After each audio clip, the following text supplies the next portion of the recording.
అనగనగా విశాలపురి అనే మహా సామ్రాజ్యం. ఆ రాజ్యాన్ని అనంతవర్మ అనే మహారాజు పరిపాలిస్తూ ఉండేవాడు. పరాక్రమవంతుడైన ఆ రాజుకు తన కీర్తి ప్రతిష్టలు ఈ సృష్టి ఉన్నంతకాలం నిలిచిపోవాలనే కోరిక బలంగా ఉండేది. అందుకోసం రాజధాని నగరంలో భూమి ఆకాశాలను కలిపేంత ఎత్తైన ఒక విజయస్తూపం నిర్మించాలని నిర్ణయించుకుని ఒకరోజు దర్బార్లో తన మంత్రి సత్యవ్రతుడితో ఇలా అంటాడు. మంత్రివర్య, నా విజయాలకు ప్రతీకగా నిర్మించబోయే ఆ మహాస్తూపం పనులు ఎంతవరకు వచ్చాయి? దాన్ని చూస్తే భావితరాలు నా పరాక్రమాన్ని తలుచుకొని విస్మయం చెందాలి. నిర్మాణానికి ఏమైనా ఆటంకాలు ఉన్నాయా? మహారాజా, మీ ఆజ్ఞ ప్రకారం పనులు వేగంగానే జరుగుతున్నాయి. నగర నడిబొడ్డున ఉన్న ఆ విశాలమైన మైదానంలో పునాదులు కూడా పూర్తయ్యాయి. కాని స్తూపానికి వెళ్లే ప్రధాన ద్వారం నిర్మించాల్సిన చోట ఒక చిన్న అడ్డంకి వచ్చింది ప్రభు. అడ్డంక? నా సామ్రాజ్యంలో ఆజ్ఞకు అడ్డుపడేది ఏమిటి? ఈ అడ్డంకిని వెంటనే తొలగించండి. దానికి ఇంత ఆలోచన ఎందుకు? అది బండరాయి కాదు మహారాజా, ఒక పేదవాడి గుడిసె. ఆ స్తూపద్వారం నిర్మించాల్సిన చోట వీరదాసు అనే ఒక పేదరైతుకు చెందిన ఒక చిన్న పూరి గుడిసె, 1 సెంటు భూమి ఉన్నాయి. ఆ భూమిని మనకు అమ్మమని, దానికి బదులుగా 100 ఎకరాల సారవంతమైన పొలం, 1000 బంగారు నాణ్యాలు ఇస్తామని చెప్పాను. కాని అతను ససేమిరా అంటున్నాడు. విడ్డూరంగా ఉంది. 100 ఎకరాల పొలం ఇస్తానంటే వద్దనే పిచ్చివాడు కూడా ఈ రాజ్యంలో ఉన్నాడా? వాడు వెనుక ఎవరో ఉండి నడిపిస్తూ ఉండి ఉంటారు. వాడిని వెంటనే సభకు తీసుకురండి. ఆ గుడిసెను పీకేయండి. ప్రభు, అతను చాలా మొండివాడు. మన భటులు వెళ్లి బెదిరించినా చెలించలేదు. మీరే స్వయంగా వాడితో మాట్లాడితే మంచిదేమోనని నా అభిప్రాయం. భటులారా, వీరదాసును ప్రవేశపెట్టండి. క్షణాల్లోనే 2 భటులు మాసిన బట్టలతో, ఎముకలు తేలిన దేహంతో ఉన్న వీరదాసును దర్బారులోకి తీసుకొస్తారు. ఏమయ్యా వీరదాసు, ఈ సామ్రాజ్యానికి రాజుని నేను అడిగిన భూమిని ఇవ్వనని చెప్పడానికి నీకు ఎంత ధైర్యం? నీ సెంటు భూమికి నేను 1000 బంగారు నాణేలు, 100 ఎకరాల పొలం ఇస్తానన్నా. ఆ పాడుబడిన గుడిసె మీద నీకెందుకు అంత మమకారం? మహారాజా, అది మీకు పాడుబడిన గుడిసె కావచ్చు, కాని నాకు అది నా ప్రాణం. ఆ మట్టిలో నా 10 తరాల పూర్వీకుల చెమట కలిసి ఉంది. నా తాత ముత్తాతలు ఆ నేల మీదే పుట్టారు. ఆ నేల మీదే తుదిశ్వాస విడిచారు. ఆ గుడిసెలోని ప్రతి మట్టి పెడ్డలోనూ నా వాళ్ల జ్ఞాపకాలు ఉన్నాయి. మీరు ఇచ్చే 100 ఎకరాల్లో నాకు ఆ జ్ఞాపకాలు దొరకవు కదా ప్రభు? జ్ఞాపకాలతో కడుపు నిండుతుందా పిచ్చివాడ? నేను ఇచ్చే బంగారంతో నువ్వు దేవేంద్రుడిలా బతకొచ్చు. నా విజయస్తూపానికి నీ పూరి గుడిసే అడ్డు రాకూడదు. కావాలంటే 10,000 బంగారు నాణాలు తీసుకో. నా ఓపికను పరీక్షించు. మహారాజా, ప్రాణాన్ని బంగారంతో కొనలేరు. మీ స్తూపం మీ కీర్తి కోసం, కాని నా గుడిసె నా అస్తిత్వం కోసం. మీరు బలవంతంగా నన్ను లాగేయగలరేమో గాని నా ఇష్టపూర్వకంగా మాత్రం ఈ భూమిని మీకు విక్రయించలేను. క్షమించండి. ఎంత పొగరు నీకు! నా సంపదను, నా అధికారాన్ని లెక్క చేయవా? నీకు ఇష్టమున్నా లేకపోయినా ఆ భూమిని నేను లాక్కుంటాను. భటులారా, వీడిని చెరసాలలో బంధించండి. ఈ సాయంత్రానికి ఆ గుడిసెను నేలమట్టం చెయ్యండి. భటులు వీరదాసును పట్టుకోబోతూ ఉండగా దర్బారు ద్వారం వద్ద నుంచి ఒక గంభీరమైన స్వరం వినిపిస్తుంది. అందరూ అటువైపు ఆశ్చర్యంగా చూస్తారు. పొడవాటి గడ్డం, ముఖాన ఎనలేని తేజస్సుతో ఉన్న జ్ఞానానంద స్వామి అనే ఒక మహారుషి సభలోకి అడుగు పెడతాడు. ఆగు అనంతవర్మ, అధికారం ఉంది కదా అని అహంకారంతో ఒక పేదవాడి కన్నీటి మీద నీ విజయస్తూపాన్ని నిర్మిస్తావా? అది విజయస్తూపం కాదు, నీ పతనానికి నాందీ పలికే పాపపు స్తూపం అవుతుంది. దయచేయండి స్వామి, మీరెవరో నాకు తెలియదు. కానీ ఒక రాజుగా రాజధానిని అభివృద్ధి చేయటం నా బాధ్యత కాదా? వీడి చిన్న గుడిసె కోసం ఒక మహా నిర్మాణాన్ని నేను ఎందుకు ఆపాలి? వీడికి నేను అడిగినంత బంగారం ఇస్తానన్నాను కదా. నాలో లోపం ఎక్కడుంది? లోపం నీలో లేదు అనంతవర్మ, నీ ఆలోచనలో ఉంది. ప్రతి వస్తువుకు నువ్వు బంగారంతో వెలకట్టగలనని భ్రమపడుతున్నావు. పేదవాడి భావోద్వేగాలను కొనగలిగే శక్తి నీ ఖజానాలో ఉన్న ఏ బంగారు నాణ్యానికి లేదు. నీ సంపద మీద నీకు అంత గర్వంగా ఉంటే నేను నీకో చిన్న పరీక్ష పెడతాను. ఆ పరీక్షలో గెలిస్తే వీరదాసు తన చేతులతో స్వయంగా ఆ భూమిని నీకు దారదత్తం చేస్తాడు. ఓడిపోతే నువ్వు ఆ భూమి జోలికి వెళ్లకూడదు. సమ్మతమేనా? స్వామి, నా ప్రాణం పోయినా నా నేలను ఇవ్వను. శాంతించు వీరదాసు, నా మాట మీద నమ్మకం ఉంచు. ఈ పరీక్షలో రాజు గెలవడం అసాధ్యం. సరే స్వామి, ఏమిటా పరీక్ష? నా సంపదతో సాధించలేనిది ఏదైనా ఉంటే ఇప్పుడే తేలిపోవాలి. చెప్పండి. ఇటు చూడు మహారాజా, ఇది ధర్మత్రాసు. దీనికి ఒకవైపు వీరదాసుకు చెందిన ఆ భూమి దస్తావేజును ఉంచుతాను, రెండవ వైపు నువ్వు నీ ఖజానాలో నుండి ధర్మంగా సంపాదించిన ఒకే ఒక్క కాసును ఉంచాలి. ఆ ఒక్క నాణెం ఈ భూమి పత్రం కంటే బరువుగా ఉంటే నువ్వు గెలిచినట్లే. స్వామి, నాతో పరిహాసం ఆడుతున్నారా? ఒక కాగితం ముక్క బరువు ముందు ఒక బంగారు నాణెం బరువు ఎంత? నా ఖజానాలో లక్షల కొద్ది బంగారు నాణాలు ఉన్నాయి. అందులో నుంచి ఒక్క పెద్ద నాణాన్ని తెచ్చి పెడతాను. నేను గెలిచినట్లే కదా. నేను అడిగింది కేవలం బంగారు నాణెం కాదు మహారాజా, అది ఖచ్చితంగా ధర్మకాసు అయి ఉండాలి. అంటే ఎవరినీ కష్టపెట్టకుండా, ఎవరినీ దోచుకోకుండా, ఎవరి కన్నీటికి కారణం కాకుండా సంపాదించిన నాణెం అయి ఉండాలి. తీసుకురా నీ ఖజానాలోంచి అలాంటి నాణ్యాన్ని. అదెంత పని? వెంటనే వెళ్ళి మన ఖజానాలో ఉన్న అత్యంత బరువైన స్వచ్ఛమైన బంగారు నాణాన్ని తీసుకురా. రాజముద్ర ఉన్న ఒక పెద్ద బంగారు నాణాన్ని తీసుకొస్తాడు. స్వామి త్రాసులోని ఒక పల్లెంలో వీరదాసు భూమి పత్రాన్ని ఉంచుతాడు.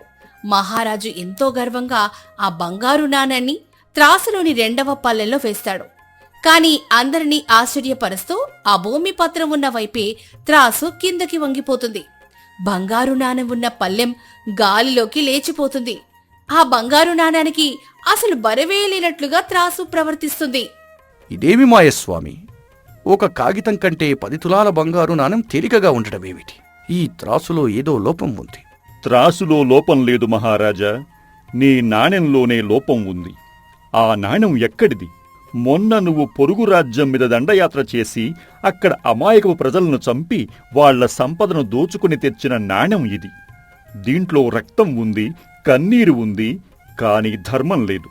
అందుకే ధర్మత్రాసులో ఇది దూదిపింజ కంటే తేలికైపోయింది. అయితే పన్నుల ద్వారా వసూలు చేసిన ధనాన్ని తెస్తాను. వర్తకుల దగ్గర నుండి వసూలు చేసిన నాణ్యాన్ని తీసుకురా. కోశాధికారి ఇంకో నాణాన్ని తెస్తాడు. రాజు దాన్ని త్రాసులో వేస్తాడు. మళ్ళీ అదే పరిస్థితి. కాగితం ఉన్న వైపే త్రాసు మొగ్గు చూపుతుంది.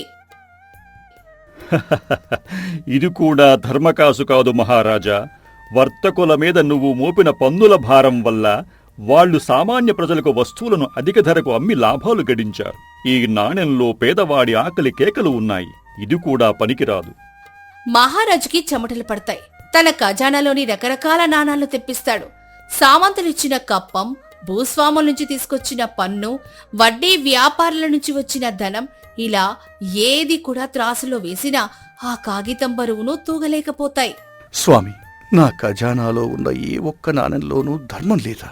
ఒక మహారాజుగా నా సంపద అంతా అధర్మమైనదేనా? నా జీవితమంతా వ్యర్థమేనా? రాజు అయినంత మాత్రాన సంపద ధర్మబద్ధం అయిపోదు అనంతవర్మ. ఇతరుల శ్రమను వాళ్ల కన్నిటినీ లాక్కుని పెంచుకునే ఖజానా ఎప్పుడూ పాపపంకిలమే. నీ ఖజానాలో ధర్మకాసు లేదు. నువ్వు ఈ పరీక్షలో ఓడిపోయావు. లేదు స్వామి, నేను ఓటమిని అంగీకరించాను. నాకు ధర్మకాసు ఎక్కడ దొరుకుతుందో చెప్పండి. ప్రాణాలుడ్డైనా దాన్ని నేను సంపాదించి తీరుతాను. ధర్మకాసు ఎవరి దగ్గరో దొరికేది కాదు మహారాజా. స్వయంగా నీ కష్టంతో, నీ శ్రమతో సంపాదించుకోవాలి. ఎవరినీ బెదిరించకుండా, నీ రాజరికాన్ని వాడుకోకుండా, నీ కండబలంతో చెమటలు చిందించి ఒక్క రాగి నాణెం సంపాదించు. దాన్ని తీసుకొచ్చి ఈ త్రాసులో వెయ్యి. అప్పుడు చూద్దాం. అలాగే స్వామి, ఈ ఒక్కరోజు నా రాజరికాన్ని, నా అధికారాన్ని పక్కన పెడుతున్నాను. ఒక సామాన్యుడిగా వెళ్లి నా చెమటతో ఒక నాణాన్ని సంపాదించి వస్తాను. అప్పటిదాకా ఈ సభ ఇలాగే కొనసాగుతుంది. ఎవరూ కదలడానికి వీల్లేదు. అనంతవర్మ వెంటనే తన రాజ వస్త్రాలను, కిరీటాన్ని తీసి పక్కన పెడతాడు. ఒక సామాన్యమైన చిరిగిన బట్టలు ధరిస్తాడు. ఏ ఆయుధం లేకుండా, ఏ సేవకుడు లేకుండా ఒంటరిగా నగర వీధుల్లోకి నడుచుకుంటూ వెళ్ళిపోతాడు. పగటిపూట ఎండ మండిపోతోంది. అనంతవర్మకు శారీరక శ్రమ చేసి అలవాటు లేదు. ఒక వ్యాపారి దగ్గరికెళ్లి పనడుగుతాడు. కాని అతను చీదరించుకుంటాడు. మధ్యాహ్నం వరకు ఎండలో తిరిగి తిరిగి అలసిపోతాడు. చివరికి ఒక కమ్మరి, అదే ఇనుము కొట్టేవాడు వాకిట్లో ఆగి దాహంతో అల్లాడుతూ నీళ్లడుగుతాడు. ఏమయ్యా, చూడబోతే దృఢంగా ఉన్నావు, ఏ పని చేయకుండా నీళ్లడుగుతున్నావో? నా కొలిమి దగ్గర నిలబడి ఇనుమును సుత్తితో కొట్టే పని చేస్తావా? సాయంత్రం దాకా పనిచేస్తే ఒక రాగి కాసు అన్నం పెడతాను. వస్తావా? సరేనయ్యా, నేను చేస్తాను. అనంతవర్మ బరువైన సుత్తిని ఎత్తి కాలుతున్న ఇనుము మీద కొట్టడం మొదలు పెడతాడు. అప్పటి వరకు పట్టుపరుపుల మీద చల్లని గాలిలో పెరిగిన మహారాజుకు ఆ వేడి, ఆ కష్టం నరకల్లా అనిపిస్తాయి. చాలా కష్టపడ్డావు బాయ్. ఇదిగో నీ కూలే, ఓ రాగి కాసు. వెళ్ళి అన్నం తిని పడుకో. ఆ రాగి కాసుని చేతిలోకి తీసుకోగానే అనంతవర్మ కళ్లల్లో నీళ్లు తిరుగుతాయి. ఆ ఒక్క చిన్న రాగి నాణం వెనుక ఎంత కష్టం ఉందో, ఎంత చెమట ఉందో అతడికి మొదటిసారి అర్థమవుతుంది.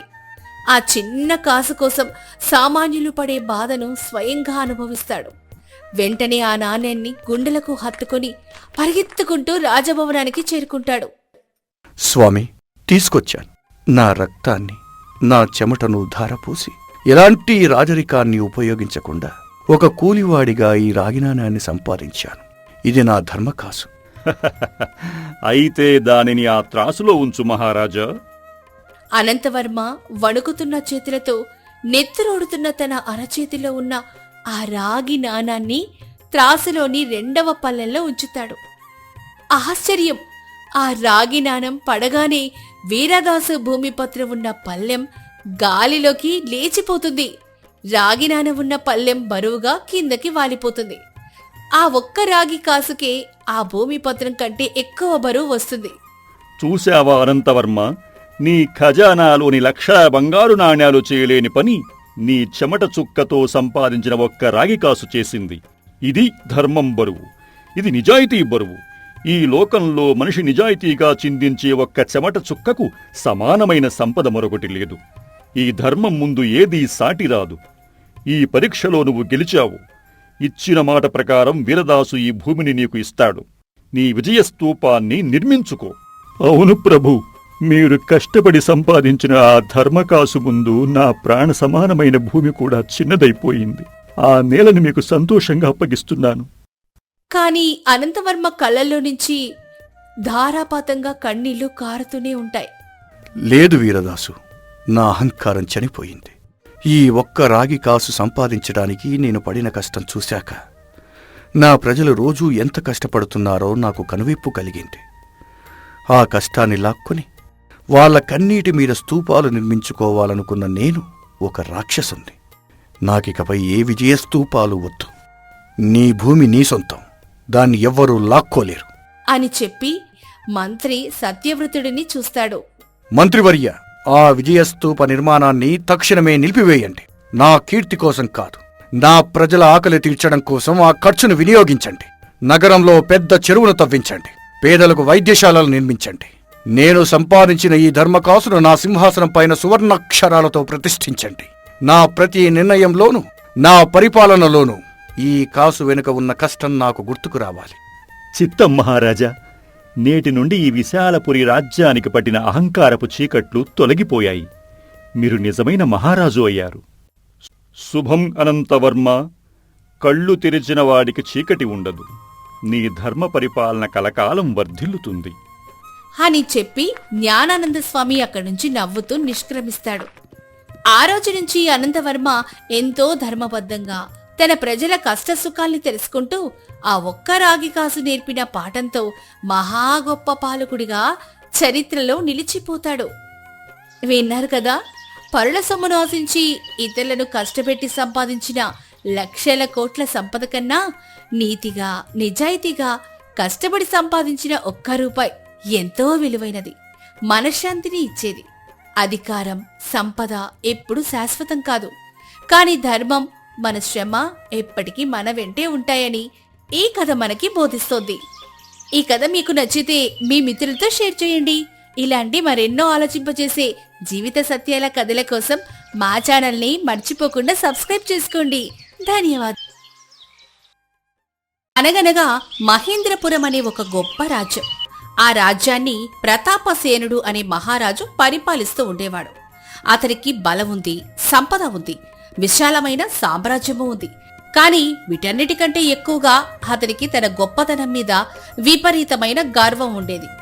ఎవరైనా తన ముందు తల వంచకపోతే ఏమాత్రం సహించేవాడు కాదు.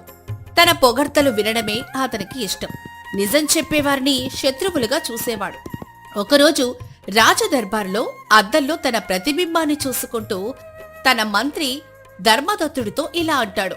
మహామంత్రి, నా రూపం, నా తేజస్సును చూశావా? నాలాంటి గొప్ప రాజు ఈ భూమి మీద మరొకరు ఉండరు. కాని ఒక బాధ నన్ను వేధిస్తోంది. నేను ఈ లోకం విడిచి వెళ్ళిపోయాక నా గొప్పతనాన్ని తరతరాలు గుర్తుంచుకునేలా ఏం చెయ్యాలి? మహారాజా, మీ కీర్తి శాశ్వతంగా నిలవాలంటే మీ రూపాన్ని ఒక గొప్ప శిల్పంగా చెక్కించండి. ఆ విగ్రహం తరతరాలకు మీ ఘనతను చాటుతుంది. భల చక్కని ఆలోచన. వెంటనే రాజ్యంలోని గొప్ప శిల్పులందరినీ, చిత్రకళాకారులందరినీ పిలిపించండి. నా నిజమైన గొప్పతనాన్ని చూపించే విగ్రహాన్ని చెక్కిన వారికి కనకాభిషేకం చేస్తాను అని ఆజ్ఞాపించటంతో రాజ్యం నలుమూలల నుంచి ఎందరో చిత్రకారులు, శిల్పులు రాజదర్బారుకి వస్తారు. వారిలో ఒక్కొక్కరు ఒక్కో చిత్రాన్ని, ఒక్కో విగ్రహాన్ని తయారు చేసి రాజు ముందు ఉంచుతారు. ఒకరేమో రాజుని దేవుళ్లా చిత్రిస్తే, మరొకరు సింహంపై స్వారీ చేస్తున్నట్లు చెక్కుతారు. కాని వీటిని చూసిన రాజు సంతృప్తి చెందడు. ఛీ, ఇవేవీ నాకు నచ్చలేదు. ఇవన్నీ కేవలం నా బయటి రూపాన్ని మాత్రమే చూపిస్తున్నాయి. నాకు కావలసింది నా నిజమైన గొప్పతనాన్ని, నా అసలు రూపాన్ని చూపించే విగ్రహం. ఇది ఎవరికీ సాధ్యం కాదా? అప్పుడు ఒక యువ చిత్రకారుడు ధైర్యం చేసి రాజుని ఎటువంటి అతిశయోక్తులు లేకుండా ఉన్నది ఉన్నట్టుగా ఒక సాధారణ మనిషిలా గీసి రాజు ముందు ఉంచుతాడు. ఆ చిత్రాన్ని చూసి రాజు మండిపడతాడు. ఎంత ధైర్యం నీకు? నన్ను ఒక సామాన్యుడిలా గీస్తావా? నాలో ఉన్న రాజసం, తేజస్సు నీ కంటికి కనిపించలేదా? ఈ అవమానానికి నిన్ను దండించాలి. భటులారా, ఇతన్ని వెంటనే ఇక్కడి నుండి వెళ్ళగొట్టండి అని ఆ నిజాయితీగల చిత్రకారుని కూడా అవమానించి పంపిస్తాడు రాజు. రాజు అసంతృప్తిగా ఉన్న సమయంలో ఒక వృద్ధుడు మెల్లగా దర్బారులోకి అడుగు పెడతాడు. అతని కళ్ళు కనిపించవు. అతను ఒక గుడ్డి శిల్పి. అతని చూసి మంత్రి ఆశ్చర్యంగా ఇలా అంటాడు. ఎవరయ్యా నువ్వు? కళ్ళు కనిపించని నువ్వు మహారాజు విగ్రహాన్ని ఎలా చెక్కగలవు? ఇది నీ వల్ల అయ్యే పని కాదు. వెళ్ళిపో. మన్నించండి మహారాజా, నా కళ్లకు మీ కిరీటం కనిపించకపోవచ్చు, మీ ఆభరణాలు కనిపించకపోవచ్చు. కాని ఒక రాజు నిజమైన రూపం కిరీటంలో ఉండదు, అది ప్రజల హృదయాల్లో ఉంటుంది. ఆ నిజమైన ప్రతిబింబాన్ని నేను చెక్కగలను. ఆహా, చాలా ఆశ్చర్యకరమైన మాట.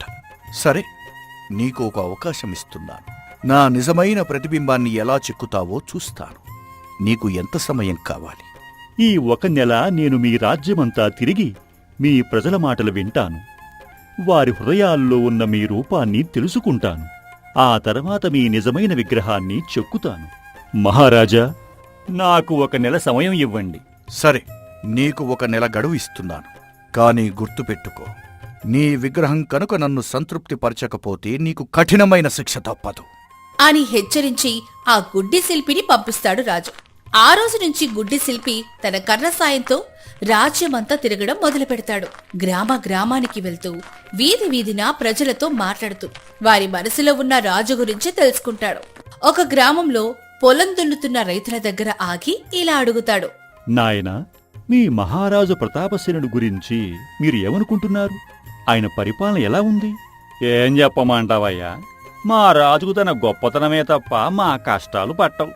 ఏటేటా పన్నులు పెంచుతూనే ఉన్నాడు. మేం పండించిన పంటలో సగం పన్నుల కిందే పోతుంది. మా పిల్లలకు కడుపు నిండా తిండి కూడా పెట్టలేకపోతున్నాం. అవునయ్యా, ఆయన పేరు చెబితేనే మాకు భయం. ఆయన దర్బారుకు వెళ్ళి మా బాధ చెప్పుకుందామన్నా ఆయన కోపానికి ఎక్కడ శిక్ష పడుతుందోనని జనం హడలిపోతున్నారు. మా రాజు మమ్మల్ని ప్రేమించడయ్యా, మా మీద పెత్తనం సెలాయిస్తాడు. ఆ మాటలను గుడ్డి శిల్పి తన మనసులో జాగ్రత్తగా నమోదు చేసుకుంటాడు. అక్కడ్నుంచి ముందుకు సాగి ఒక ఇంటి ముందు ఏడుస్తున్న ఒక తల్లిని కలుస్తాడు. అమ్మా, ఎందుకు అలా ఏడుస్తున్నావు? నీ బాధ ఏమిటి?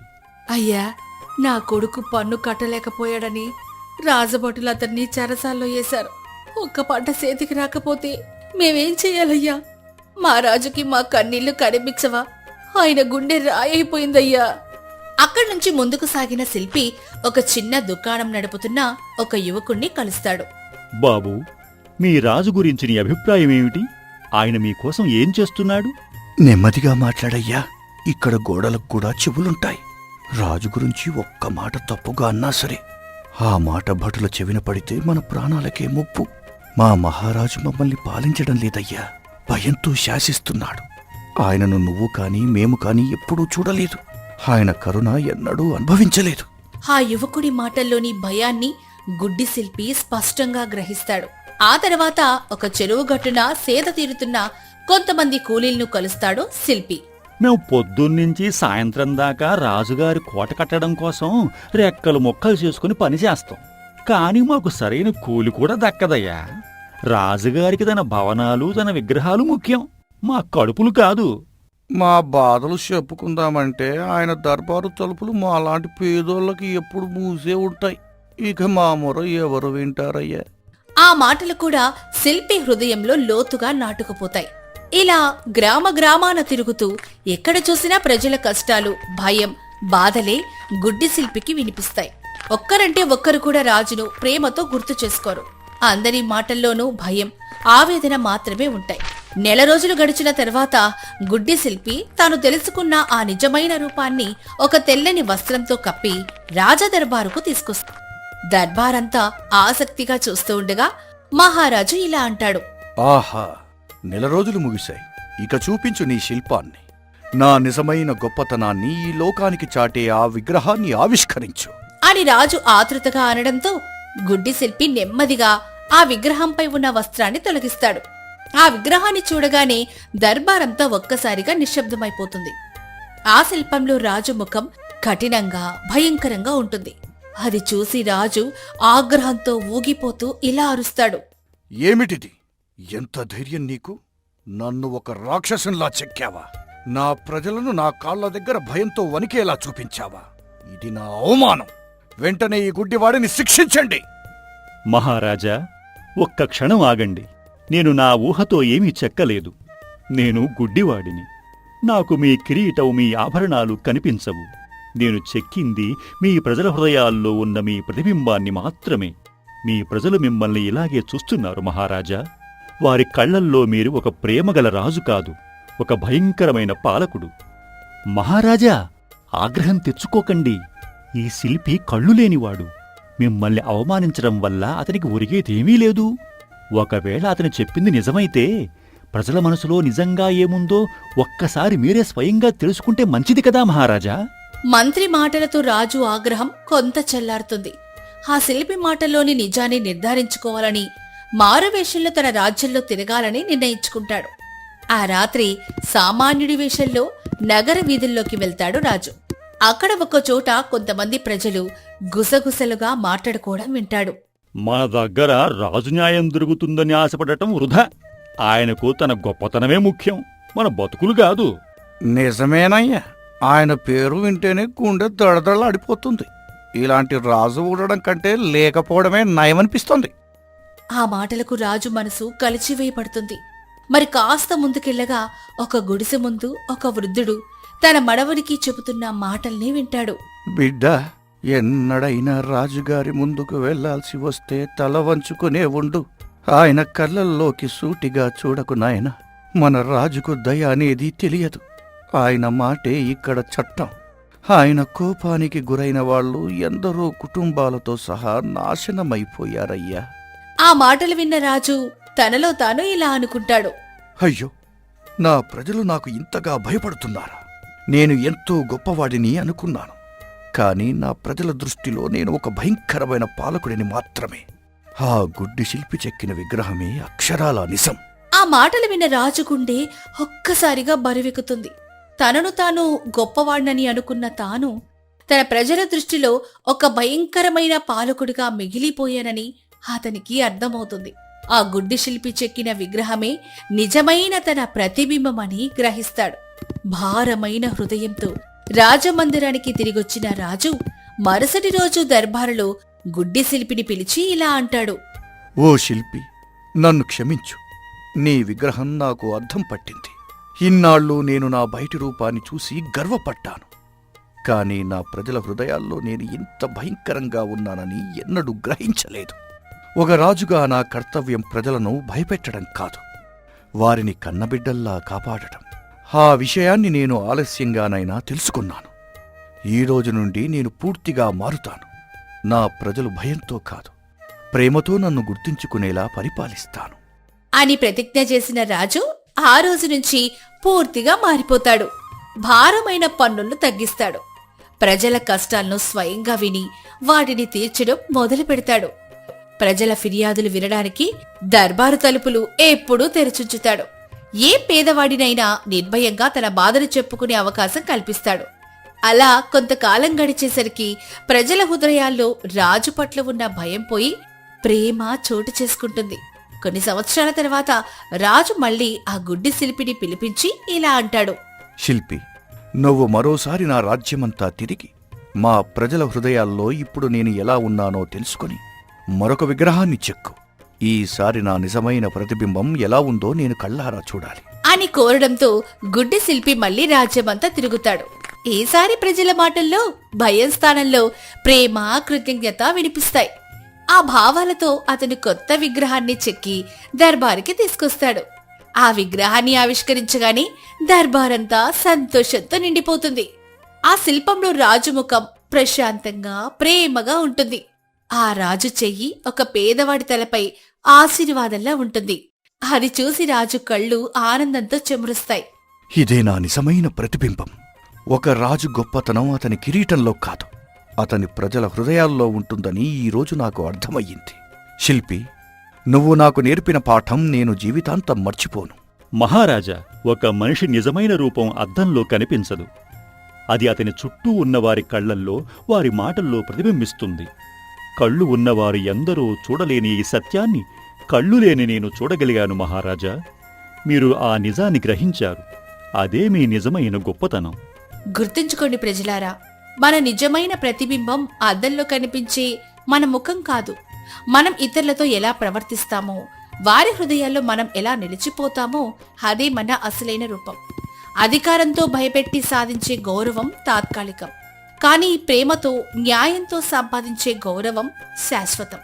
మనల్ని మనం ఎంత గొప్పవాళ్లమని అనుకున్నా మన నిజమైన విలువను నిర్ణయించేది మన చుట్టూ ఉన్నవారే. ఒక నాయకుడి నిజమైన గొప్పతనాన్ని అతని ప్రజలే నిర్ణయిస్తారు.